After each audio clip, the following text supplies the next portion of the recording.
బుల్లితెరపై ఒక వెలుగు వెలిగి లాంగ్ రన్ లో ఇండస్ట్రీలో తన పేరు గట్టిగా వినిపించేలాగా కెరియర్ ను సెట్ చేసుకున్నారు యాంకర్ రవి. ఎవరైనా యాంకర్ తాను యాంకరింగ్ చేసి ఒక షో 1000 ఎపిసోడ్లు దాటిందంటే అది చిన్న విషయం కాదు. బుల్లితెరపై అదొక బిగ్ అచీవ్మెంట్ గా భావిస్తుంటారు. అలాంటిది యాంకర్ రవి ఒకటి కాదు రెండు కాదు ఏకంగా 4 షోలు 1000కి పైగా ఎపిసోడ్స్ చేసి హిస్టరీ క్రియేట్ చేశారు.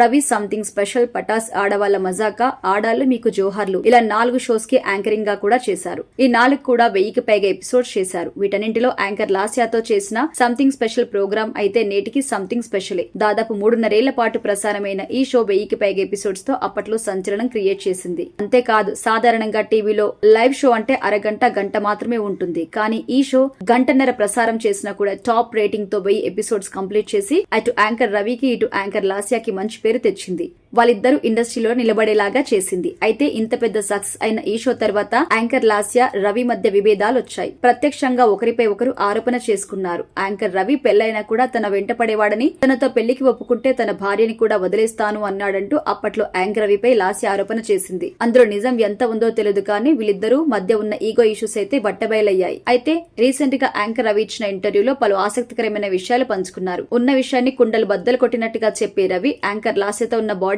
గుర్తు చేసుకుని వాళ్ళిద్దరూ కలిసి చేసిన సంథింగ్ స్పెషల్ షో గురించి కూడా చెప్పారు. ఒక షోలో ఇద్దరు యాంకర్స్ ఉన్నారంటే ఆ షో పెద్ద హిట్ అయిందంటే నా వల్ల కాదు నా వల్లే అని క్రియేటివ్ డిఫరెన్సెస్ వస్తూ ఉంటాయి. మా మధ్య కూడా అలాంటివి వచ్చాయి. ఈగో ఇష్యూస్ వల్ల మేం కొన్నాళ్ళు మాట్లాడుకోలేదు. అవన్నీ చిన్నపిల్లల గొడవలు. ఇప్పుడు మళ్ళీ కలిసిపోయాం. మళ్ళీ మమ్మల్ని స్టార్ మా అనే పిలిచింది. ఇద్దరం కలిసి స్టార్ మా షోలో చేస్తున్నాం. ఇప్పుడంతా కూల్. నేను ఇండస్ట్రీకి వచ్చేటప్పుడే అన్ని ప్రిపేర్ అయి వచ్చా. పేరొస్తుంది అంటే వాటితో పాటు ఇంకా చాలా వస్తుంటాయి. వాటన్నింటినీ తట్టుకోవాలి. మా బ్యాచ్ లో ఒక యాంకర్ నాపై పూజలు చేయించింది. అవి కూడా మామూలు పూజలు కాదు. లేటెస్ట్ ట్రెండింగ్ అయ్యే స్వామి దగ్గరికి వెళ్లి పూజలు చేయించింది. చేతబడి అంటే అలాంటిదే. నేను నాశనం అయిపోవాలని ఆ పూజలు చేయించింది. నాకు ఆ విషయం తర్వాత తెలిసింది. అలాంటి క్షుద్ర పూజల్ని నమ్మను కాబట్టి పెద్దగా భయపడను అంటూ చెప్పారు యాంకర్ రవి. అయితే తనపై చేతబడి చేయించిన ఆ యాంకర్ ఎవరు అనే విషయం మాత్రం బయట పెట్టలేదు. ఇక యాంకర్ రవి లాస్యతో పాత గొడవలు ఉండడంతో ఆ క్షుద్ర పూజలు చేయించింది లాస్యనా, ఆ ట్రెండింగ్ లో ఉన్న స్వామీజీ అంటే వేణుస్వామా అనే డౌట్ అయితే వ్యక్తం చేస్తున్నారు నెటిజన్లు ప్రస్తుతం.